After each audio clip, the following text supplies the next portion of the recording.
మాఘపురాణం 16వ అధ్యాయం. విద్యాధర పుత్రిక కథ. రాజా, మాఘమాస స్నాన మహిమను తెలుపు మరియొక కథను వినుమని మరలా ఇట్లు పలికెను.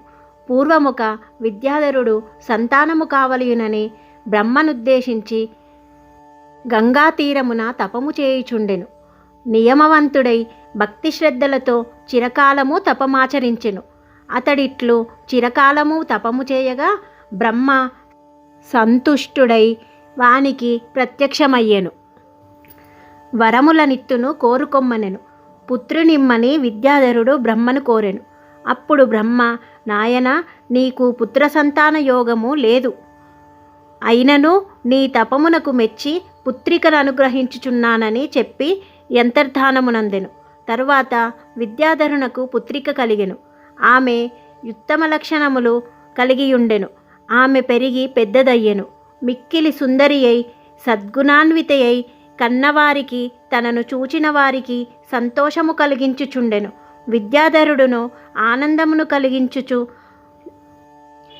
ఈమెను ఎవరికో ఇచ్చి అత్తవారింటికి పంపజాలను, వివాహము చేసినను అల్లుని కూడా నా ఇంటనే ఉంచుకొందునని నిశ్చయించుకొనెను. ఒకనాడొక రాక్షసుడు ఆమెను చూచెను. ఆ రాక్షసుడు దేవీ భక్తుడు. ఎన్నియో దివ్యశక్తులను సంపాదించెను. కోరిన రూపము ధరింపగల శక్తిని కూడా సంపాదించెను. ఆ రాక్షసుడు విద్యాధర పుత్రికను చూచినంతనే ఆమెపై మరులుకొనెను. ఆమెను ఎట్లయినా వివాహము చేసుకొనవలయునని తలిచెను. ఆ రాక్షసుడు మిక్కిలి శక్తిమంతుడు. శివుని తపముచే మెప్పించి శివుని శూలమును కోరి పొందెను. శివుడును వానికి శూలమునిచ్చును. ఓయి, ఇది నీ శత్రువునకు ఆధీనమైనచో నీవు మరణింతువని చెప్పి ఇచ్చెను. వరగర్వితుడై రాక్షసుడు, నన్ను మించిన శత్రువు ఎవ్వడు? నా ఆయుధము శత్రువునెట్లు చేరును అని తలచి వరదాన గర్వితుడై ఎవరినీ లెక్క చేయక ప్రవర్తించుచుండెను. అట్టి రాక్షసుడు విద్యాధర పుత్రికను చూసి, సుందరి, నన్ను వరించుమని అడిగెను. ఆమెయు నా తండ్రిని అడుగుమని చెప్పెను. రాక్షసుడును విద్యాధరుని వద్దకు పోయి వాని కుమార్తెనిచ్చి వివాహం చేయుమని కోరెను. విద్యాధరుడు వానికి తన కుమార్తెనిచ్చి వివాహము చేయుటకు తిరస్కరించెను. రాక్షసుడు చేయునది లేక మరలి వచ్చెను. విద్యాధర పుత్రికను హరించి సురక్షితముగా సముద్రము కిందనున్న తన ఇంట నుంచెను. శుభముహూర్తమున ఆమెను వివాహమాడదలచెను. విద్యాధరుడును తన పుత్రిక ఏమైనదో అని విచారించుచుండెను.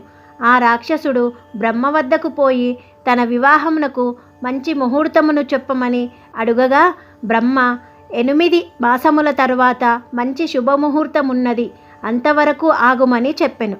రాక్షసుడు అందులకు అంగీకరించెను. అతడు విద్యాధర పుత్రికతో 8 మాసముల తరువాత శుభముహూర్తమున నిన్ను వివాహమాడుదును. ఈలోపు నిన్నేమియూ బాధింపను. నీవు కోరిన వస్తువులను తెచ్చి ఇత్తుననగా ఆమె ఏమీయూ మాటలాడలేదు. రాక్షసుడు మరలా నడుగగా, నాకిప్పుడేమీ అక్కరలేదు. ప్రతి సోమవారము సాయంకాలమున శివుని దర్శించు వ్రతమున్నది. దర్శించి పూజించుటకు శివలింగం ఎచటనున్నదో చూపుమని అడిగెను. ఆ రాక్షసుడు పాతాళములోనున్న హటకేశ్వరుని చూపెను. విద్యాధర పుత్రిక రాక్షసుని అనుమతితో శివ సందర్శనమునకై ప్రతి సోమవారము పాతాళమునకు పోయి వచ్చుచుండెను. ఒకనాడామె పాతాళలోకముననున్న హటకేశ్వర స్వామిని దర్శింపవెళ్ళెను. అప్పుడచటకు త్రిలోక సంచారియగు నారద మహర్షి హటకేశ్వరుని దర్శింపవచ్చి ఆమెను చూచెను. ఆశ్చర్యపడి, అమ్మాయి, నీ విచటనున్నావే అని అడిగెను. ఆమెయు తన వృత్తాంతమును చెప్పెను. రాక్షసుడు తనను సముద్రము కిందనున్న గృహమున నిర్బంధించెననియు చెప్పెను. నారదుడు ఆమె చెప్పినదంతయు వినెను. అమ్మాయి, భయపడుకుము. విష్ణుభక్తుడై నీకు భర్తయగు వానిని నీ వద్దకు పంపుదును. అతడే నీ భర్త. విచారింపకుము. నా మాటను నమ్ముము. నీకొక ఉపాయమును చెప్పెదను, వినుము. ఇచట శివనుకు ఎదురుగా మానస సరోవరము కలదు. మాఘమాసమున నీవి సరస్సు స్నానమాచరింపుము. గంధ పుష్పాదులతో శ్రీమన్నారాయణుని పూజించి ప్రదక్షిణ నమస్కారములను చేయుము. మాఘమాసమంతయు నిట్లు చేయుము. ఇట్లు చేసిన వారు కోరినది లభించును.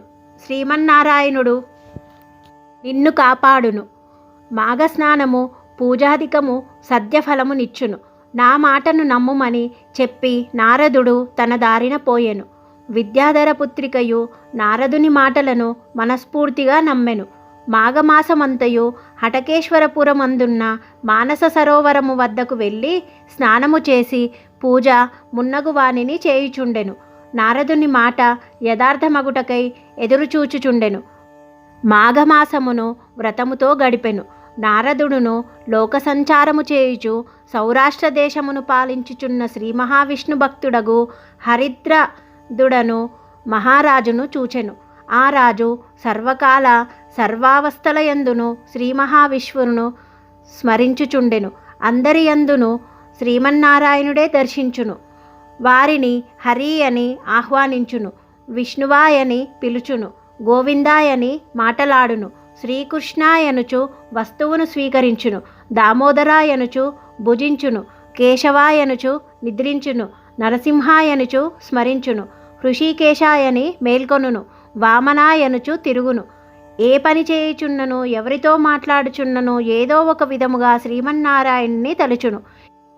ఇట్లు విష్ణు భావనాతన్మయుడైన హరిద్రదుని వద్దకు నారద మహర్షి వెళ్ళెను. హరిద్రదుడును నారద మహర్షిని చూచి ఎదురు వచ్చి గౌరవించెను. తగిన ఆసనమున కూర్చుండబెట్టి అనేక ఉపచారములతో పూజించెను.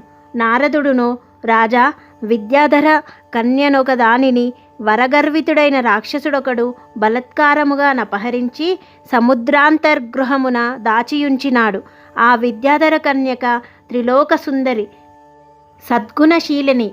ఆమెను స్వీకరింపవలెను. భార్యగా ఆ రాక్షసుని వాని శూలముతోనే సంహరింపవలెను అని వానికి తగిన రీతిలో వివరించి నారదుడు అచట నుండి లోక సంచారార్థం పోయెను. హరిద్రదుడను సముద్రము వద్దకు పోయెను. నారదుడు చెప్పినట్లుగా సముద్రము వానికి తనలోనికి వచ్చుటకు మార్గము నొసగెను. హరిద్రదుడను ఆ రాక్షస గృహమును చేరెను. ఆ సమయమున రాక్షసుడు ఇంటలేడు. అతడు వివాహముహూర్తమునకై బ్రహ్మ వద్దకు పోయెను. అతడు పోవుచు శూలమును ఇంటిలో నుంచి వెళ్ళెను. రాజు రాక్షసుని ఇంట ఉన్న శివుని శూలమును గ్రహించియుండెను. రాక్షసుడింటికి వచ్చినప్పటికీ తన శూలము పరహస్తగతమగుటను గమనించెను.